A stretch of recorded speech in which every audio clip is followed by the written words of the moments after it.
Assalamualaikum warahmatullahi wabarakatuh. Apa kabar semuanya, calon orang-orang sukses di masa yang akan datang?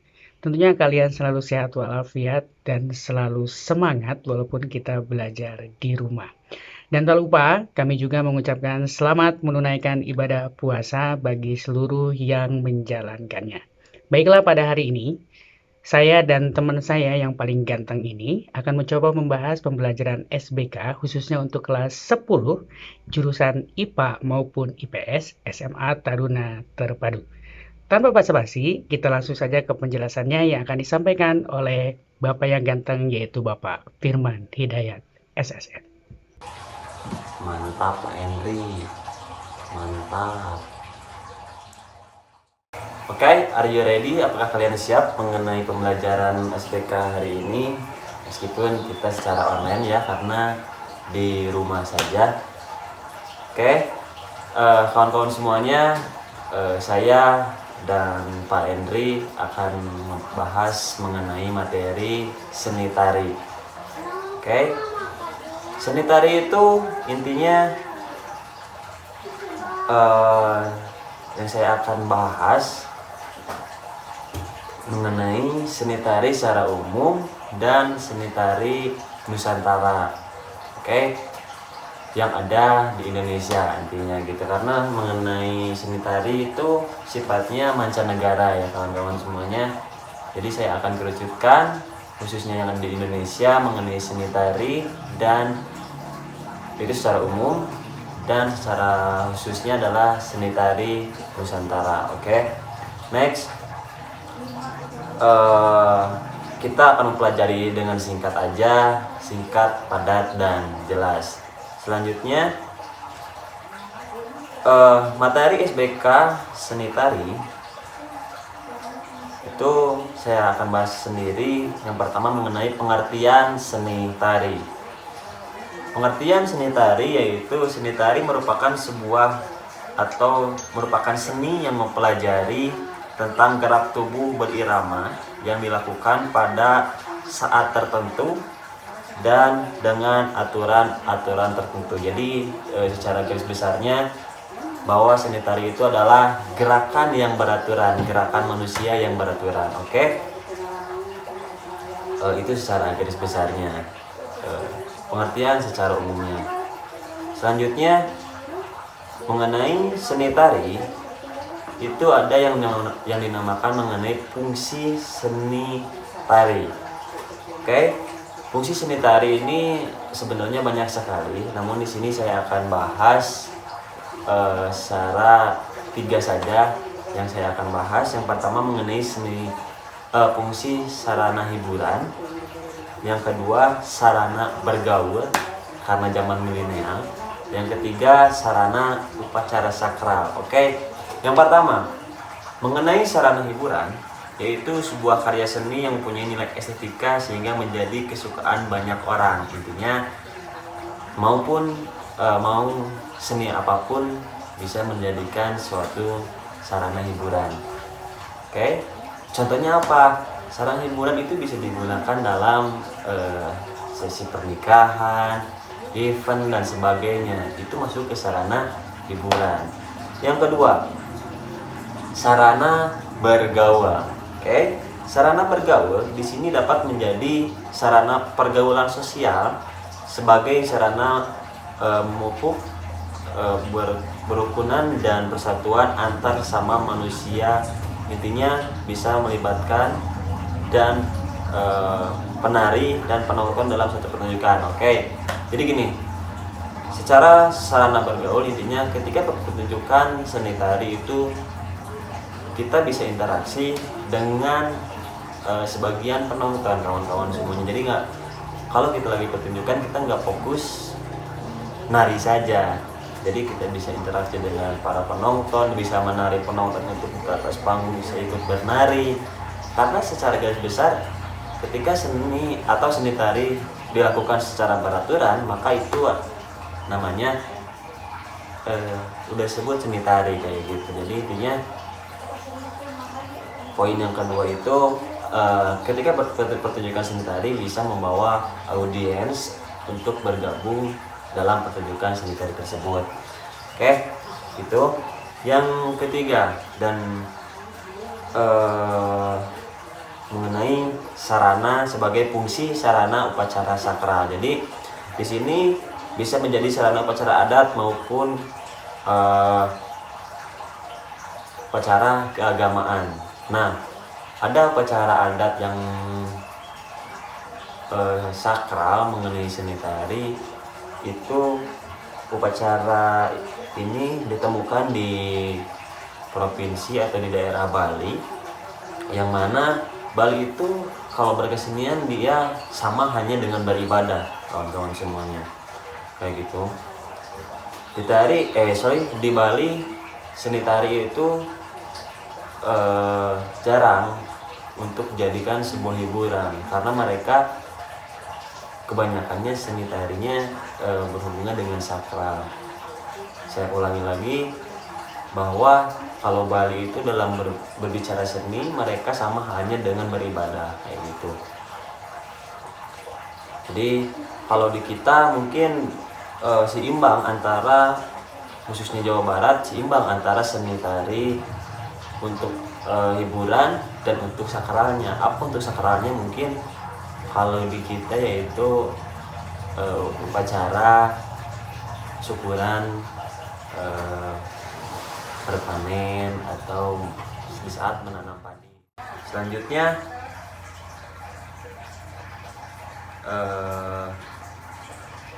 kita akan kerucutkan mengenai seni tari. Jadi kita akan bahas seni tari yang ada di Indonesia dulu, yaitu seni tari Nusantara. Berarti intinya ada kurang lebih 24 provinsi. Nah, kayak gitu. Seni tari Nusantara, yaitu tari Nusantara adalah tarian-tarian yang tumbuh dan terus berkembang sesuai kelompok masyarakat dan sesuai pendukungnya. Tari daerah ini memiliki keunikan gerak, bentuk penyajian, irama musik pengiring, rias, dan busana yang berbeda antara daerah yang satu dengan yang lainnya. Nah, jadi seni tari Nusantara dilihat dari unsur musiknya atau dari segi kostumnya. Saya bilang tadi semuanya akan berbeda-beda sesuai dengan provinsinya masing-masing.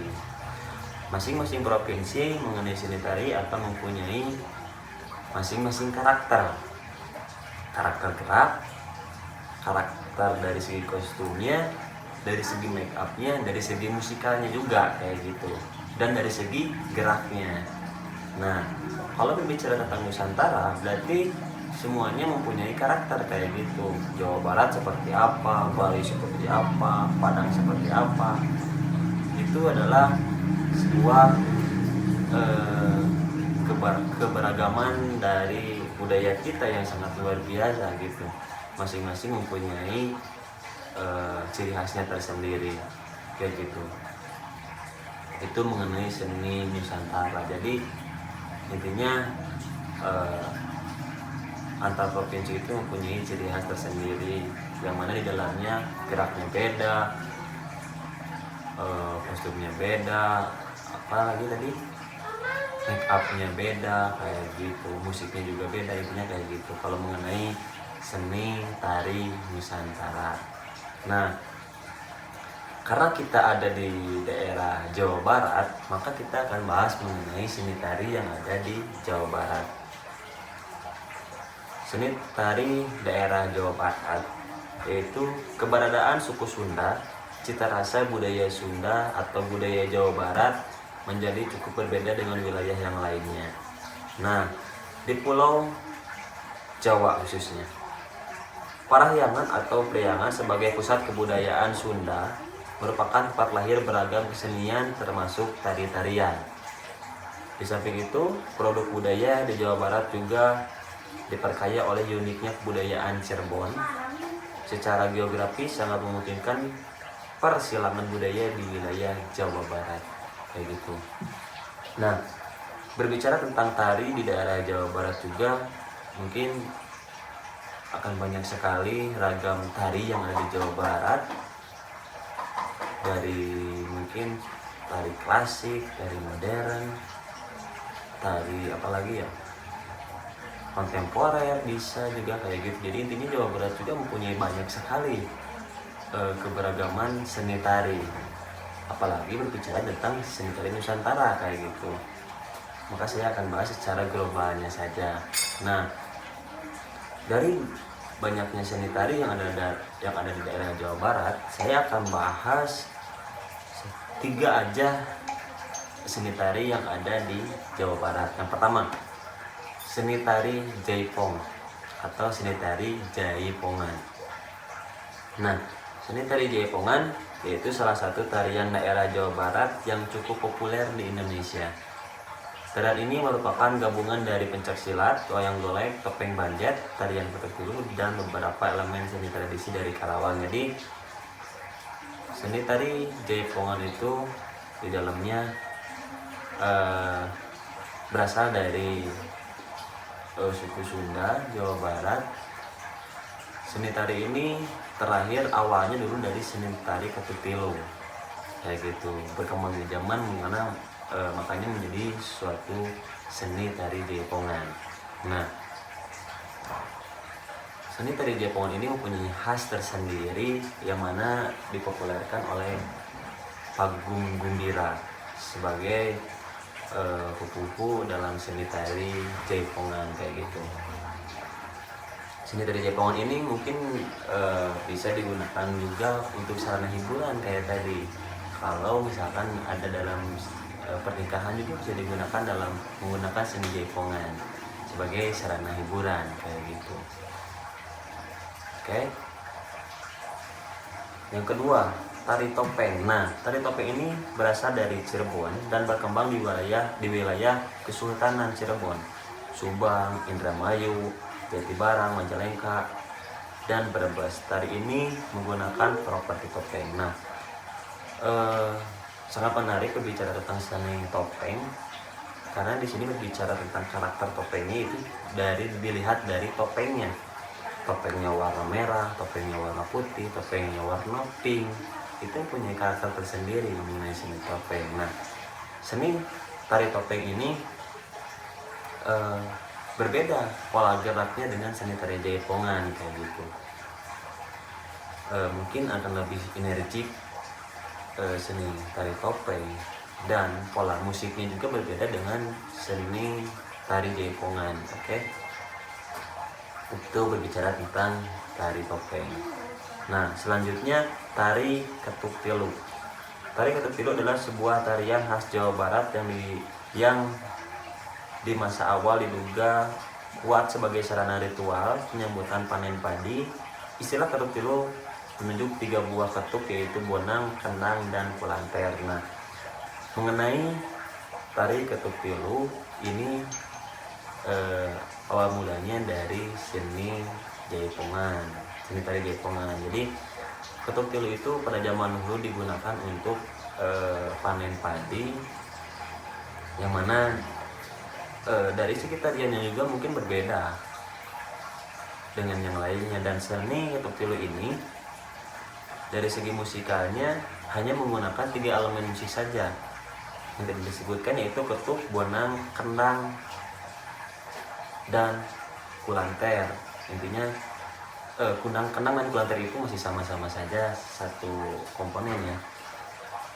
Nah, ketuk tilu ini mungkin secara pertunjukan sekarang dibedakan antara ketuk tilu dan Jaipongan, padahal Jaipongan itu berasal mulanya dari ketuk tilu menurut sejarah kayak gitu. Itu saja contoh dari Jawa Barat. Jadi intinya dari 3 elemen tersebut, tari Jaipongan, tari topeng, tari ketuk tilu, semuanya mempunyai komponen atau ciri khasnya tersendiri. Tari Jaipongan seperti apa, tari topeng seperti apa, tari ketuk tilu seperti apa. Nah, mungkin kalau Anda akan lebih paham, silahkan apresiasi mengenai 3 tarian tersebut, maka akan lebih fokus ketika kalian bisa melihat contoh videonya sendiri kayak gitu. Kalau secara materi mungkin seperti ini. Nah, Mungkin itu saja mengenai pembahasan seni budaya. Maka saya simpulkan yaitu seni tari adalah suatu seni yang sangat indah dengan menitik beratkan daya oleh tubuh yang dikemas oleh alunan musik serta kostum sehingga membuatnya lebih indah kayak gitu. Yang kedua, seni tari Nusantara adalah seni khas yang mempunyai karakter tersendiri yang ada di Indonesia yang harus senantiasa dikembangkan dan dipelihara sampai kapanpun karena merupakan suatu identitas dan ciri khas Nusantara kita atau daerah Nusantara kita kayak gitu. Selanjutnya, seni tari Jawa Barat banyak diperkaya oleh uniknya dari daerah-daerah tersendiri kayak gitu. Selanjutnya, yang terakhir adalah daerah Jawa Barat sangat ditunjang oleh letak geografis yang memungkinkan terjadinya perselingan kebudayaan antar daerah maupun negara, sehingga menjadikan kesenian Jawa Barat amat beragam. Jadi intinya kita sangat harus bangga mempunyai kesenian tradisional, meskipun itu kalau zaman sekarang ya mungkin tidak dilihat oleh masa-masa muda milenial. Jadi intinya kalian harus bangga dan kalian jangan gengsi atas seni tradisional kita, karena ini yang bisa mengembangkan negara kita bisa menjadi suatu kekuatan dalam bernegara gitu. Jadi intinya negara lain gak punya untuk masalah seni tradisional yang sangat beragam, yang sangat kaya sebagai identitas yang khas tersendiri. Mungkin seni tradisional akan lebih banyak berkeliling dunia dibanding dengan seni modern kayak gitu. Itu saja yang mungkin saya bahas dalam pertemuan sekarang.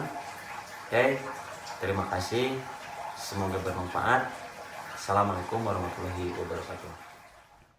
Terima kasih Bapak Firman Hidayat yang telah menjelaskan materinya yang luar biasa, yang mudah-mudahan bisa bermanfaat bagi kita semuanya. Baiklah calon orang-orang sukses di masa yang akan datang, Bapak akan sedikit menambahkan dulu materi tentang seni tari, yaitu materi tentang unsur-unsur seni tari. Di dalam seni tari itu mempunyai unsur-unsur yang pokoknya itu ada 3 unsur seni tari. Yang pertama itu adalah unsur gerak, yang kedua itu adalah unsur musik, dan yang terakhir itu adalah unsur kostum. Bapak akan menjelaskan penjelasan tentang unsur yang pertama, yaitu unsur gerak. Unsur gerak meliputi gerak tubuh. Ini adalah hal yang terpenting di dalam seni tari. Kenapa? Karena gerak tubuh inilah yang membuat seni tari itu mempunyai suatu identitas. Dan gerak tubuh inilah yang memberikan suatu energi keindahan dari seorang penari kepada audiens. Dan unsur yang pertama ini juga dibagi 3. Yang pertama itu adalah unsur gerak tubuh bagian atas, ya, mencakup kepala dengan leher. Mungkin kalian pernah melihat gerakan seperti ini. Gerakan seperti ini, ya. Bisa ya? Nah, ini adalah unsur gerak tubuh bagian atas. Lalu selanjutnya adalah gerak tubuh bagian tengah.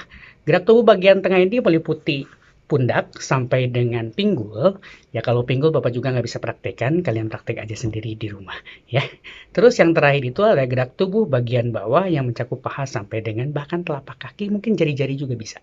Ya, itu adalah unsur yang pertama, gerak. Unsur yang kedua adalah musik. Musik merupakan unsur terpenting juga di dalam seni tari. Kenapa? Karena musik ini adalah sebagai pengiring seni tari. Seni tari membutuhkan suatu iringan untuk bisa memproses tariannya tersebut. Berbeda ketika kita bernyanyi.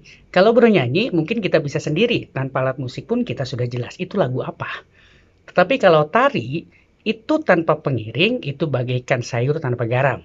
Jadi tidak sempurna. Jadi butuh pengiring musik di dalam seni tari. Selanjutnya adalah kostum. Ini adalah faktor yang ketiga. Kostum ini adalah sebagai pendukung suatu tarian, sebagai pendukung seorang penari agar memiliki energi lebih ketika dia menari. Jadi unsur keindahan yang tampak di dalam tarian Jikalau kalian menggunakan kostum, itu akan terlihat lebih wah, akan terlihat lebih indah. Dan kostum ini juga sama dengan musik, bisa memberikan suatu identitas terhadap jenis tarian-tarian yang dilakukan atau dibawakan oleh si penari tersebut. Itu adalah unsur. Selain ketiga unsur itu mungkin banyak lagi ya, seperti make up dan yang lainnya. Itu juga termasuk unsur-unsur yang bisa memperkuat seni tari tersebut.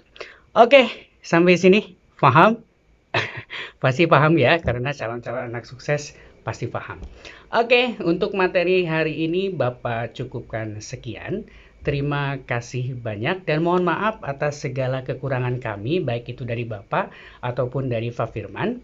Ya, sekali lagi mohon maaf dan mudah-mudahan kita semuanya dilindungi oleh Allah Subhanahu wa taala dan mudah-mudahan keadaan ini cepat pulih sehingga kita bisa bertatap muka kembali, bertemu kembali, berjabat tangan kembali secara langsung di sekolah.